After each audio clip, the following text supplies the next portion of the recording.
خوبصورت اور نرم گرم سی صبح کے آغاز سے ہی ہر سو چہل پہل شروع ہو چکی تھی۔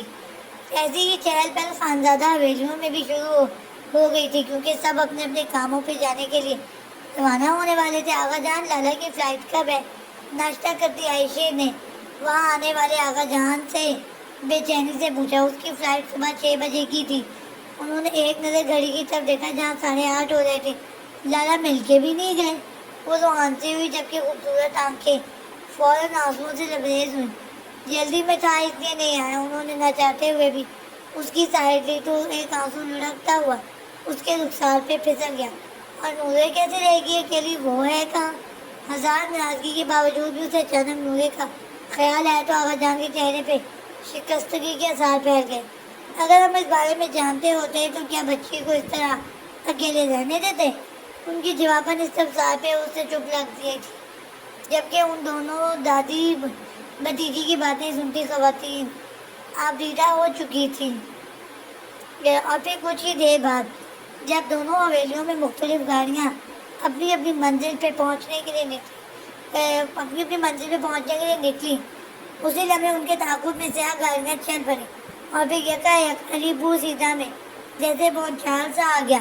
خانزادہ خاندان کے 3 سپوت حسین خانزادہ، فیروز خانزادہ اور احد خانزادہ کی گاڑیوں پہ یکایک گولیوں کی برسات اس علاقے کی پوری فضا کو ساکت کر گئی۔ جس لمحے یہ قیامت ٹوٹی تھی، اس لمحے یمان خانزادہ اور حماس پاکستان کی سرزمین کو چھوڑ گئے تھے۔ یہ جانے بغیر کہ جس طوفان کے خوف سے وہ ہر طرح کی جنگ کو لڑنے کے لیے تیار بیٹھے تھے، وہ جنگ ان کی غیر موجودگی میں تباہی برپا کر گئی تھی۔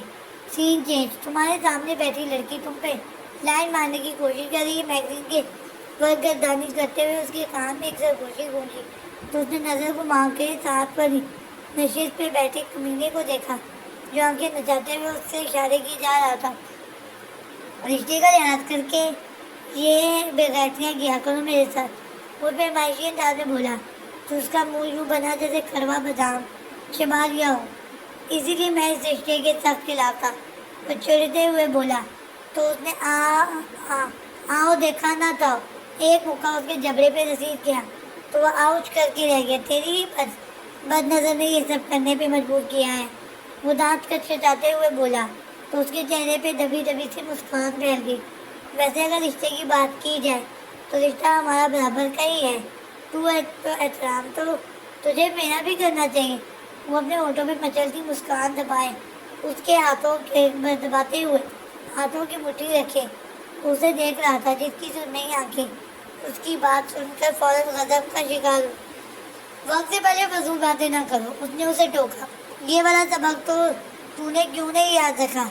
اس کی جوابی معصومیت قابل دید تھی، لیکن مقابل کو سلگا گئی۔ میری یادداشت کمزور ہے اور بک بک بند کر اب سونا ہے مجھے۔ اس کے سوال پہ اسے نہ جانے کیوں اپنی بپری شیرنی یاد آئی تھی، جسے وہ پا کے بھی نہ پا سکا تھا۔ شادی کے دوسرے ہی دن جب بیوی کو چھوڑ کے جانا پڑے تو سونے کے بہانے اسے یاد کرنے کا طریقہ بہت پرانا اور آزمودہ ہے۔ اس کو آنکھیں موڑتے دیکھ کے بھی وہ زبانی کارروائی سے باز نہ آیا تو اس کے ہونٹوں پہ نہ چاہتے ہوئے بھی مسکان پھیل گئی، جسے وہ فوراً دباتا میگزین چہرے پہ الٹا گیا، جبکہ وہ اب سنجیدگی سے اپنے موبائل کی جانب متوجہ ہو گیا۔ سین چینج، لاہور شہر کے پرائیویٹ ہاسپٹل کے باہر اس وقت پولیس اور فوج کی بھاری نفری موجود تھی، کیونکہ ملک کے مشہور بیوروکریٹ حسن خانزادہ کے بھائی مشہور سیاستدان حسین خانزادہ اور ان کے 2 بھتیجوں پہ قاتلانہ حملہ کیا گیا تھا، اور اس وقت ہاسپٹل میں ایمرجنسی نافذ تھی، کیونکہ حملہ آور نے بہت بے دردی سے حملہ کیا تھا، اور گولیوں کی اس بچھاڑ کے بعد ان سب کا بچ جانا کسی معجزے سے کم نہ تھا، اور اسی معجزے کے برپا ہونے کے لیے ڈاکٹر اپنی کوششیں باقی سب دعاؤں پہ تکیہ کیے بیٹھے تھے۔ حویلی کی کوئی بھی عورت ہاسپٹل نہیں آئی تھی، بلکہ دونوں حویلیوں کے باہر حسن صاحب نے ہائی سیکیورٹی الرٹ کر دی تھی، اور خود وہ ہاسپٹل میں ہی ڈپٹی کمشنر سے میٹنگ کر رہے تھے۔ وہ پورے وصول سے کہہ رہا ہوں کمشنر صاحب، حملہ بلال ربانی اور اس کے ساتھیوں کے کہے پہ کیا گیا ہے، اور مجھے وہ دونوں اگلے 24 گھنٹوں میں جیل کی سلاخوں کے پیچھے چاہیے۔ ان کے بے لچک اور سپاٹ آواز میں اس وقت چٹانوں کی سی سکتی تھی. لیکن خانزادہ صاحب ہمارے پاس کوئی ثبوت. کمشنر صاحب متعامل ہوئے تو ان کی چہرے کی کمپیٹا بڑھ گئی. کمشنر صاحب یہ بات آپ بھی جانتے ہیں اور میں بھی کہ ایک ملک میں ثبوت پہ کتنے ملزم اپنے انجام کو پہنچتے ہیں. اس لیے یہ ثبوت والا مجھے نہیں دیں ٹونک مجھے نہیں دیں. کل تک یہ لوگ سلاخوں کے پیچھے ہونے چاہیے. آج پہلی دفعہ لگ رہا تھا کہ وہ اپنی سیٹ اور پاور کا استعمال کر رہے تھے.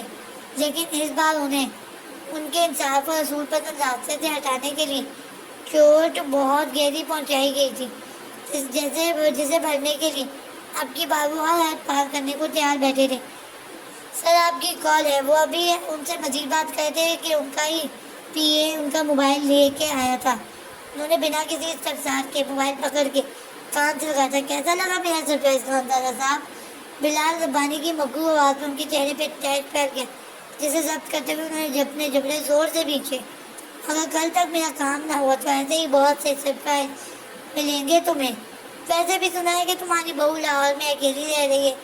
اس کی شیطانیت سے بھرپور آواز دوبارہ سے گونجی تو اب کی بار ان کا ضبط چٹک گیا. بکواس بند کرو اپنی. اگر اب کی بار تم نے میرے خاندان کی طرف آنکھ اٹھا کے بھی دیکھا تو میں تمہارے جنازے پہ رونے کے لیے بھی کسی کو نہیں چھوڑوں گا. وہ غیظ و غضب کا شکار ہوتے ڈالے تو کمشنر صاحب نے تفکر سے انہیں دیکھا. خانزادہ صاحب یوں جذباتیت کا شکار نہیں ہوں ورنہ آپ کا بیٹا رنڈوا ہو جائے گا. اس لیے کوئی بھی قدم اٹھانے سے قبل اس بارے میں ضرور سوچ لینا. اس نے اب کی بار بہت سنجیدگی سے تنبیہ کی تو دوسری دفعہ اس کے نورے کے تذکرہ کرنے پہ ان کا ماتھا چمکا جس کے باعث انہوں نے بنا جواب دیے اس کی کال کاٹی اور فوراً ایک نمبر ملاتے وہ پریشانی سے ماتھا مسلتے کمرے سے باہر نکل گئے.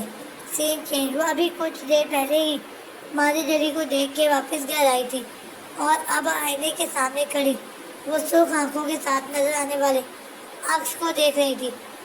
تم مجھے جتنی مرضی زنجیروں سے باندھ لو لیکن جو تم نے کیا ہے نا وہ سب جب میں سوچتی ہوں تو دل کرتا ہے ان زنجیروں سمیت تمہیں بھی توڑ ڈالوں. وہ اپنے گلے میں موجود لاکٹ کو دیکھتی نفرت سے بولی. یہ لاکٹ بالکل اس جیسا تھا جو کبھی اس کی گردن کی زینت ہوا کرتا تھا لیکن اب وہ حماس کی گردن کی زینت تھا. مگر اب اس نے اس کی گردن میں اپنے نام کے پہلے حرف سے مزین لاکٹ کو سجا ڈالا تھا. یہ لاکٹ اس نے شاید فلائٹ کے لیے نکلنے سے قبل اس کے سوتے ہوئے پہنایا تھا اور اس کا لاک کچھ اس طرح سے ڈیزائن کیا گیا تھا کہ اسے بنا کسی کی مدد کے کھولا نہیں جا سکتا تھا. اور اگر یہ کھلتا بھی تو وہ اسے کسی اور سے نہیں بلکہ اس کے ہاتھوں سے کھلوانا چاہتی تھی کیونکہ وہ اس کی آنکھوں میں اس لاکٹ کو اتارتے ہوئے ویسی ہی اذیت دیکھنا چاہتی تھی جیسی اذیت آج اسے مانے جلی کے بے سود وجود کو ہاسپٹل میں پڑے دیکھ کے ہوئی تھی. میں تمہارے کیے ہر ظلم کو بھول سکتی ہوں لیکن تمہیں مارج کے ساتھ ایسا کرنے کا کوئی حق نہ تھا. تم کہتے ہو کہ وہ صحیح آدمی نہیں ہے لیکن شاید تم نے واقعی محبت نہیں کی. جو تم یہ نہیں جانتے کہ محبت بہت خود غرض ہوتی ہے. وہ محبوب کی طرف اٹھتے ہر قدم کے لیے مضبوط دلیل ڈھونڈ لیتی ہے. وہ اپنے گلے پہ سجے لاکٹ میں مزید ایچ پر انگلی پھیرتی اس سے ہم کلام تھی جو وہاں موجود ہی نہیں تھا. اور میری تم سے نفرت کے لیے یہی دلیل کافی ہے کہ تم نے میری محبت کو بستر مرگ تک پہنچا ڈالا ہے.